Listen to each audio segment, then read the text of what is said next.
विद्यार्थी मित्र हो नमस्कार. सर्वप्रथम जगू आनंदे शिकू आनंदे या यूट्यूब चॅनलमध्ये आपणा सर्वांचं मनःपूर्वक स्वागत. आजच्या व्हिडिओच्या माध्यमातून आपण यशवंतराव चव्हाण महाराष्ट्र मुक्त विद्यापीठाची 2026-28 या बॅचसाठीची जी प्रवेश प्रक्रिया सुरू आहे, त्या प्रवेश प्रक्रियेसंदर्भातील अत्यंत महत्त्वाची माहिती समजून घेणार आहोत. त्यामध्ये आपल्याला या बॅचसाठीचं डॉक्युमेंट व्हेरिफिकेशन पडताळणी वेळापत्रक जे आहे ते वेळापत्रक समजून घ्यायचं आहे आणि त्याचबरोबर ही डॉक्युमेंट व्हेरिफिकेशन कशासाठी असते, या डॉक्युमेंट व्हेरिफिकेशनला प्रत्येकानंच हजर राहणं गरजेचं आहे का, सर्वांना ते कंपल्सरी आहे का, या महत्त्वपूर्ण प्रश्नांची उत्तरे आपण आज जाणून घेणार आहोत. तर त्यासाठी जे जे प्राथमिक शिक्षक या वर्षीच्या प्रवेश प्रक्रियेमध्ये समाविष्ट आहेत त्या सर्वांच्यासाठी आजचा व्हिडिओ अत्यंत महत्त्वाचा आहे. 13 ऑगस्ट 2026 रोजी विद्यापीठाकडून सूचनापत्र क्रमांक 9 प्रसारित करण्यात आलेलं आहे आणि त्यानुसार या डॉक्युमेंट व्हेरिफिकेशनचं वेळापत्रक विद्यापीठाने खालील शेड्यूलनुसार दिलेलं आहे. ती सूचना आपण समजून घेऊया, त्याचा काय अर्थ होतो ते देखील तुम्हाला माहीत असणं गरजेचं आहे. सेवांतर्गत बी.एड शिक्षणक्रम 2026-28 तुकडीच्या प्रवेशासाठीच्या कागदपत्रे पडताळणीचे वेळापत्रक सोबत जोडल्याप्रमाणे आहे, याची सर्व अर्जदारांनी नोंद घ्यावी. म्हणजे खाली जे वेळापत्रक आहे ते वेळापत्रक खास आपणा सर्वांसाठी ते कसं समजून घ्यायचं त्या संदर्भात आपण पुढील माहिती समजून घेऊ. आपल्या जिल्ह्याच्या वेळापत्रकाप्रमाणे संबंधित अर्जदाराने कागदपत्रे पडताळणीसाठी विभागीय केंद्रावर मूळ कागदपत्रे व छायांकित संच तसेच परिशिष्ट 2, 3 व 4 सह उपस्थित राहावे. आपण संबंधित दिनांकास अनुपस्थित राहिल्यास आपल्याला कोणत्याही सबबीवर कागदपत्रे पडताळणीची पुन्हा संधी दिली जाणार नाही, याची नोंद घ्यावी. आता एक लक्षात घ्या की मी तुम्हाला यापूर्वीच्याही काही व्हिडिओमधलं सांगितलेलं आहे की आपल्या जिल्ह्याच्या वेळापत्रकाप्रमाणे आपल्याला विभागीय केंद्रावर उपस्थित राहायचे. जसं की आपल्याकडं आता आपण समजून चालूया की अहिल्यानगर जिल्ह्यासाठीचं विभागीय केंद्र हे पुणे शहर येतं. तर मग अहिल्यानगर जिल्ह्यातले या प्रवेश प्रक्रियेसाठी बी.एड करण्यासाठी जे जे विद्यार्थी इच्छुक आहेत त्यांनी या प्रवेश प्रक्रियेचं डॉक्युमेंट व्हेरिफिकेशन करण्यासाठी पुणे विभागीय केंद्रावर उपस्थित राहणं आवश्यक आहे आणि जे नाशिक जिल्ह्यामध्ये येतात त्यांनी नाशिकचं जे विभागीय केंद्र आहे तिथं उपस्थित राहणं गरजेचं आहे. आता यामध्ये काय काय सांगितलं की तुमची सगळी मूळ कागदपत्र पाहिजेत की ज्याच्या आधारावर तुम्ही गुण घेतलेले आहेत. त्याच्यानंतर काही डॉक्युमेंट असे असतात की ज्यातनं आपला त्या जागेवर क्लेम आहे की नाही हे स्पष्ट, जसं की आपलं कास्ट व्हॅलिडिटी असेल, कास्ट सर्टिफिकेट असेल, EWS सर्टिफिकेट असेल, त्याच्यानंतर नॉन क्रिमी लेअर असेल, या सगळ्या कागदपत्र तुमच्याकडे पाहिजेत. आणि जे परिशिष्ट 2, 3 आणि 4 सांगितले ते तुम्हाला माहिती पुस्तिकेमध्ये आहेत ते तुम्ही सोबत ठेवणं गरजेचं आहे. झेरॉक्सांचं सुद्धा घेऊन जायचं आहे. आणि इथं माहिती दिली पहा की आपण संबंधित दिनांकास अनुपस्थित राहिल्यास आपल्याला कोणत्याही सबबीवर कागदपत्र पडताळणीची पुन्हा संधी दिली जाणार नाही.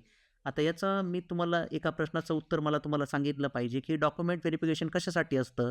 तर डॉक्युमेंट व्हेरिफिकेशन हे यासाठी आहे की तुम्ही ऑनलाईन अर्ज भरतेवेळी जे गुण घेतलेत किंवा ज्या कास्टला तुम्ही क्लेम केलं ती कास्ट तुमची आहे का, ती ज्याला आपण सीट म्हणतो त्या सीटसाठीचं आरक्षणासाठीच्या तुमच्याकडं पात्रता आहेत का. मग तुमचं कास्ट सर्टिफिकेट असेल, कास्ट व्हॅलिडिटी असेल, त्यानंतर काय म्हणूया की नॉन क्रिमी लेअर असेल किंवा इतर जे संवर्ग असतात त्याचं तुमच्याकडं आहे की नाही ते बघण्यासाठी आणि तुमच्या डॉक्युमेंटची सत्यासत्यता पडताळण्यासाठी तुम्ही जे गुण घेतले त्या गुणांची सत्यासत्यता पडताळण्यासाठी प्रत्येकाला डॉक्युमेंट व्हेरिफिकेशन करणं हे गरजेचं असणार आहे. आता हे जे वेळापत्रक आहे ते आपण बघूया की या ठिकाणचं हे वेळापत्रक जे आहे ते वेळापत्रक आपण कसं शोधायचे. प्रामुख्यानं आपल्या यशवंतराव चव्हाण महाराष्ट्र मुक्त विद्यापीठाच्या सर्व बी.एडसाठीच्या इच्छुक शिक्षकांचं ज्यांनी प्रवेश अर्ज भरला आहे त्या सगळ्यांचं डॉक्युमेंट व्हेरिफिकेशन हे दिनांक 18 ऑगस्ट ते 21 ऑगस्ट 2026 या 4 दिवसांच्या कालावधीमध्ये होणार आहे. म्हणजे 18 ऑगस्ट, 19 ऑगस्ट, 20 ऑगस्ट आणि 21 ऑगस्ट. आता यामध्ये जी संख्या दिलेली आहे ती खूप महत्त्वाची आहे. पहा की अमरावती विभागाअंतर्गत जी काही कॉलेजेस येतात, अभ्यास केंद्र येतात. आता साहजिकच आपण एक उदाहरण मी तुम्हाला सांगतो की अमरावती अंतर्गत अमरावती, अकोला आणि वाशिम, यवतमाळ आणि बुलढाणा. आता त्या जिल्ह्यासाठीचे जो दिनांक दिलेला आहे, समजा अमरावतीचे विद्यार्थी त्यांनी 18 ऑगस्ट 2026 रोजी यशवंतराव चव्हाण महाराष्ट्र मुक्त विद्यापीठाचं अमरावती विभागीय केंद्र जिथं आहे, ते कार्यालय जिथं आहे, त्या ठिकाणी जाऊन आपल्या डॉक्युमेंटचं व्हेरिफिकेशन करून घ्यायचं आहे.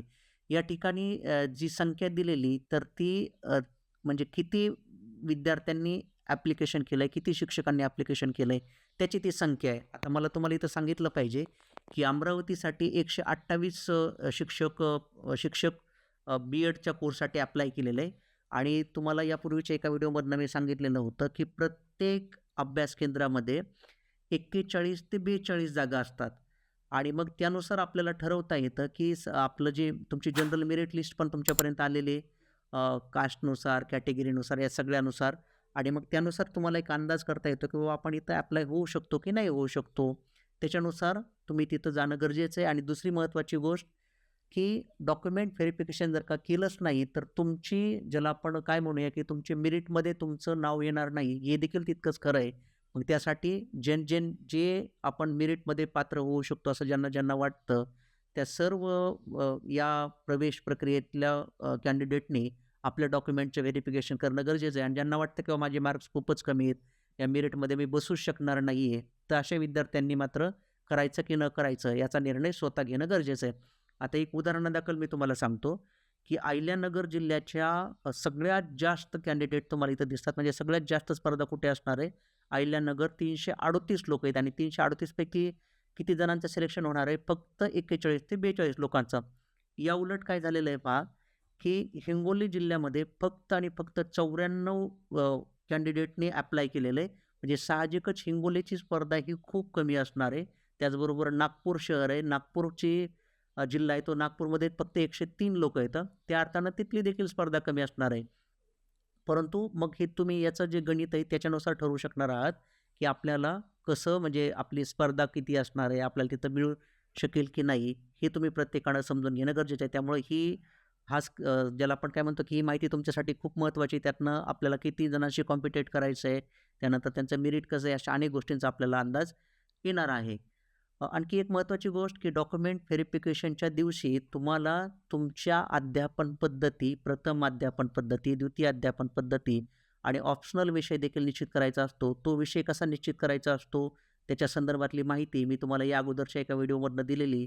तो जर का व्हिडिओ तुम्ही बघितला नसेल, तर निश्चितपणे पहा आणि त्यातनं तुम्हाला प्रथम अध्यापन पद्धती कशी निश्चित करायची, द्वितीय अध्यापन पद्धती कशी निश्चित करायची आणि त्याचबरोबर आपला ऑप्शनल विषय कसा निश्चित करायचा याच्या संदर्भातली खूप सारी योग्य ती माहिती मिळेल आणि जेणेकरून त्यात जर का तुम्ही चूक झाली, तर पुढे तुम्हाला तो विषय बदलताना ₹5,000 शुल्क विद्यापीठाकडे भरून तो बदलावा लागतो.